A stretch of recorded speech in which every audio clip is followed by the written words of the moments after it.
Still how are everyone? Oh, G'day, you're making loads of noise. It was nice meeting you. And you, mate. Pleasure. I'm just going to have this half of So. Hello, this is very good. Hello. Oh, and here we go.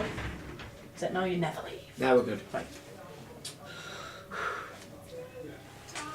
Hiya guys and welcome to episode 3 of Island Whispers. We are so happy to welcome TNA British Bootcamp winner and Impact star Rockstar Spud. We have had a fantastic afternoon here at the Mystery Island and a lot of our wonderful friends have submitted some questions for Spud. So let's get going. Alright, here we go. So Spud, Crisis time. let's start at the beginning. What first made you want to become a professional wrestler?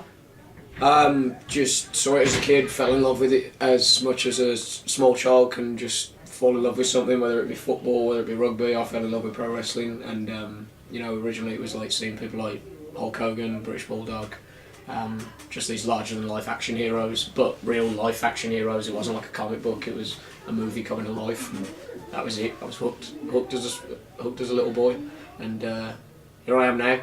What are the odds are? Second question is a question from Islander David Anderson. Where did the name Rockstar Spud come from? I was originally called Spud by the first promotion that I worked for, and then obviously I was the underdog babyface, and then obviously eventually being the underdog for so many years, it kind of gets repetitive and boring to the fans. Seen it all before, cool. Okay, now I'm going to embrace being an absolute jerk, and I kind of figured out 4 traits of my personality that are, quite negative. I'm a bit obnoxious sometimes. I've got a potty mouth. I, care too much about my appearance sometimes. I'm just general bit of a dick, which is what a lot of rock stars are. And I'm very prima donna-esque, so it came from there. And so it became Rockstar Spud, and the closest to my actual real personality in the positive traits is being an underdog as a babyface and as a decent dude. But all the negative traits of my personality is Rockstar Spud, and I can get them out. And right. I love being the heel a little bit more than I do the babyface, because I can just vent all this piss and vinegar that I have in there, and all this frustration of being told you can't do it and everything like that when you're younger and you just want to just have that. You know what I mean? It's just way getting me out. Now from our Island Beauty, Emma Murphy. How much input have you had in the evolution of Spud, and what have been your personal favourite character moments? You get given an opportunity in the business, and as soon as you go through the curtain, it's up to you, and that's great with the freedom with TNA that we have, because the writers are all on board too. Hey, here's what we got for you. Take it the way you want. So no one said to me how I should dress when I was the chief of staff for Dixie Carter. Like, no one said, we want you wearing a bow tie, we want you wearing a suit, right, or we want you wearing these ridiculous suits. And no one said the bow tie's your thing, or this is your thing, or that's your thing, or do this or do that. That's up to you to, develop your own spin on things, and that's the freedom they give us, and which is such a blessing. Some of my favourite moments have obviously been just being able to entertain. Some of the stuff I did with EC3, like the Hunt for Willow, just ridiculous stuff. But without that ridiculous stuff, you don't evolve as a personality. Right. And you can't evolve as a personality constantly doing wrestling matches. You have to show that you're versatile in every way. Can he be hated? Can he be loved? Can you laugh? Can you cry? Just whatever they've ever given me, I take pride in the fact that I can make it work. And that should be every performer's job. In fact, the only thing I can't make work sometimes is the wrestling. So, yeah. Brilliant. Next question is, how did it feel to take part in TNA Bootcamp, and was it important to represent the UK scene to the company? It's important for TNA to represent the United Kingdom the best possible way. I mean, that's why there's been so many guys that have been invited on our tours every year. They know that the UK fans and the UK wrestlers are important to the market, so we try and showcase them as best as possible. In regards to bootcamp, my aim going in was, right, I got this opportunity, I'm going to get a job. And right. If I don't get a job, at least I put both feet, jumped in with it and gave it my all. And if I don't get a job out of giving my all, then okay, it's not to be. I won the contract, as they say, and never look back. My solid goal going into it was, I'm gonna get a job. Yeah. That's what I wanted. And I'm gonna stick it up everybody's arse that says I was never gonna get a job. And that was my sole intention. And once again, here we are today. Fabulous.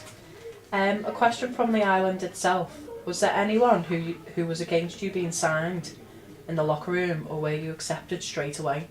I think anyone that comes into a new locker room is not immediately accepted straight away. And I made rookie mistakes because the American culture of locker rooms is a lot different to how we do it over here. Yeah. Over here, if you booked, you sit down, you fit in, blah blah blah. Over there, if you booked and you put your bag in the wrong place or something like that, really? there's huge heat. And I made multiple rookie mistakes, hundreds of rookie mistakes. And if anyone that didn't want me signed, I'm bloody sorry, but I'm still here. But that's when like the UK talent comes in, like little Mark will come in, and I can say to him, hey, I fucked up here. Excuse me, I messed up here, but this is what you do. Yeah. Don't do this, don't do that because I did this and this happened, blah blah. So they've got someone that's gonna mentor in a way as a UK talent. Like, I've been through it all, and this is what you need to do, and that and this and that and that and that. So I think it's important for me to represent the UK scene with the company and help the people coming in, just to know that this is how the process works, this is that, this is who you speak to for this, this is who you speak to for that, just help people out. Heaven forbid there's a wrestler that likes helping people. What has been your personal standout match? Everybody always talks about the match at Wembley with EC3. It's two guys that won it more than anyone, I think, in the not just the company, I think in the industry. Nobody wants it more than him than me. Nobody wants it more than me than him. And you could see that any time we're in the ring together. Whether we're having an exchange on the mic or whether we're having an exchange in the ring, it was one of those matches that on that night, magic got made. Awesome. Wrestling Kurt Angle was just an absolute dream come true, especially for the world title. Never would have imagined it, but to be in the ring with Kurt and him to come backstage and put you over to everybody and go, this kid's a main eventer, that's humbling and very, very, very gracious of him, because he's just a real good man and just a very nice thing to do for, Kurt's always someone you go to for advice, and he always watches your matches, and he always, you know what I mean. But then you got other matches, like it was first time I went back to Birmingham, me and Bully Ray versus Aries and Ken Anderson, and we just did 20 minutes of just ridiculous, like Earl's in there body slamming me, so it's just ridiculous, but it's so fun. And then like I'm wrestling ODB on a Knockouts pay-per-view, and I'm getting I'm the Weasley little bad guy, so I get stripped to my bare underpants and get spanked, and I've got a brown stain in me undies and stuff. Nice. Just like Weasley little loser character stuff, and that's the sort of stuff that like I enjoy. Like, just putting smiles on people's faces is what we do, but I really just enjoy that. Do you remember that idiot doing that? That's what I love. It's in a positive thing with when you're an underdog babyface, or when I'm a heel, I just want everyone to be happy that I got my comeuppance. It's one of them things when. That's great. Is there anyone you are yet to wrestle who you would really love to? I.e. a dream match? Yeah.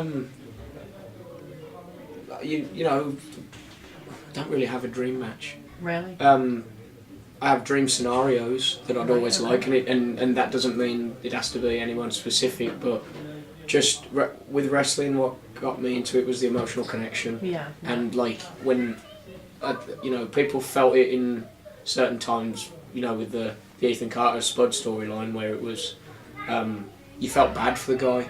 Yeah. And you wanted him to fight back, and when he did, there was a building that stood when I first slapped him, and it's like, that's the source that it doesn't matter who it is, who you're working with, you can make, but the scenario is like, dream scenario, wrestling for the world heavyweight title and having that underdog win. Yeah. Being the world heavyweight champion would, to me, is just like, did you ever think this would happen? You're the top guy. Like, I want to be the top guy so bad, Yeah. and that's why I work my ass off all the time. But when you look at me, you think, but when you see me like go out there and I can change people's opinions on that. Absolutely. And, you know, and I've had multiple people say that. Like Tommy Dreamer used to say it to me because I did not know why they even went near you when I first met you, and you know what I mean. And I changed Tommy's opinion. Yeah. That's all I've been doing my entire life, just changing people's opinions. So. A dream match? No. Dream scenario? I want to be the world heavyweight champion. Yeah. I don't care who I'm wrestling. It's just You're not bothered. it doesn't matter to me. Like there's so many people that I've been able to get in the ring with that, you know, like Kurt, like you know, you never ever thought that your dream opponent would be someone like EC3. You just don't know. Yeah. We never met each other before we worked at the company. Right, just okay. stuff like that. Like you don't know who your dream opponent's going to be. Yeah. Magic sometimes happens, or everyone speculates that this is going to be amazing and don't turn out to I be. suppose it's the chemistry between It's yourselves. it's just a case of who you're in there with, and the right scenario and the right night, and you know, stars align. So. Yes. How do you think the UK scene is going at the moment? Bloody brilliant. Good for them. I'm happy that I left it in a better place than when I first got into it. I think it's pretty damn cool that the houses that everyone are getting, and everyone's running it like a viable business. I hope as the years go on that the wrestlers continue to do what they're doing, because you know, if they do, then better things are going to happen to this country, and it's so much better than when I started, which is a testament to all the guys I grew up with. It's also a testament to all the young guys that are coming in now and carrying it forward, because we're all getting old. I've got to come back for something, lads. So please keep it going, because I like to come back to when there's an audience. You know what I mean? So don't kill the towns. All right. Appreciate it. Thanks. A brilliant question from Graham Williams, and that is: which other British wrestlers would you like to see at TNA? Shah Samuels, 100%. Just the best bad guy I've ever seen. Just non-stop. Heel. It's just fabulous. Really, really good. There's so many. Yeah. Honest to God, like, I mean, I point out Shah because, like, I think he's the best bad guy going. He really understands it. But there's so many. There's Noam Dar, fabulous. Then you've got like Martin Kirby, who I think absolutely just his mind is just so out of the box, and he can do absolutely anything. You can put him in anything. It just all depends on, again, right place, right time, right opportunity, right people seeing you. There's some good lads from Nottingham. Joseph Connors is a really good heel. Like I think I veer more to the heels when I watch people's work. I think because I understand that they're reining themselves back in because they're so talented, but they don't have to, you know, because their job's to get the babyface over, and that's where I'm like, oh, very good. You know, like you're doing a good job, you get it, you know. So. Another from Graham: would you like to see a UK faction in TNA with yourself, Mark Andrews, Drew Galloway, and Bram? No, and no, there's a reason for it. There's a reason for it. When you see Drew, you don't think Scotland, you see Drew Galloway. When you see Bram, you don't think England, you think Bram. When you see Rockstar Spud, you don't think England, you think Rockstar Spud. And when you see Mark, you don't think Wales. You see them as individual performers, not, categorised by where they're from. Yeah. And I think that's very important, because if you stereotype yourself as the Brit, you're kind of sticking yourself in there. Because I'm a British wrestler, always will be. I'm going to be a British guy. But once you once you be that and just categorise yourself as that, where'd you move to? Yeah. Exactly. I like being a very versatile performer. Drew does, Bram does, and Mark does. Like all of us do. Yeah. But the fact that we're versatile means you don't just keep us as the British guy. You can put us in anything, and we'll just be, we'll make it work. So that's the reason I wouldn't do it. Right. Brilliant. Only reason, because working with those guys is an absolute dream. Yeah. Because they're just easy. Because we all know each other and all cut from the same cloth, Yeah, brilliant. You must spend a lot of your time on the road. Do you have any funny, clean road stories to tell us? I drove the wrong side of the road once, and Jeremy Borash and Samoa Joe screamed like girls. It was in the middle of the night. And all of a sudden I got flashbacks to being in the United Kingdom, and was on the left-hand side of the road all of a sudden. Oops. So, Oh dear. bro, what are you doing? Oh, sorry lads, lapse of concentration there. Okay, well don't do that when we're in the car. Sorry, yeah. There's a lot. None clean other than Non-clean. None clean. What shows and events do you have coming up at the minute? I'm going back to Impact Wrestling for our tapings in March because we've just done the UK tour. I'm wrestling for Pride Promotions tomorrow, down in Plymouth, and you never know when I'm going to drop by in the UK scene. Whoever wants me, drop us an email. But yeah, you just never know when I'm going to show up, and I like it that way. I don't take a lot of independent bookings because I'm an Impact Wrestling guy, and you know, full in Impact Wrestling guy. So you know, you never know when I'm going to show up. But I do like coming back to the UK. Obviously, I get to see family, I get to see friends, but I also get to work with people that I can help pass on what I've learned there and bring them up a little bit. You know, hopefully. So yeah. Fab. Finally, do you have a mystery skill or talent that you can share with the island? Nah, not really. Absolutely not. I'm really crap. Nah, I did stand-up comedy. That's about it. But who hasn't? You know, I really couldn't. I haven't got anything like that at all. I mean, hang on. Here we go. Oh. Yeah, there's my eyebrow. My eyebrow turning back to front. That's all I got. Yeah, That's all that you've ended. got. This has ended awkwardly, hasn't it? There it is. That was fab. That's the best one. All right, man. And that's it. Basically, thank you so much, Spud. Thank you for having me today. It's been a pleasure. It's been lovely meeting you. Thank you. And thank you guys for watching.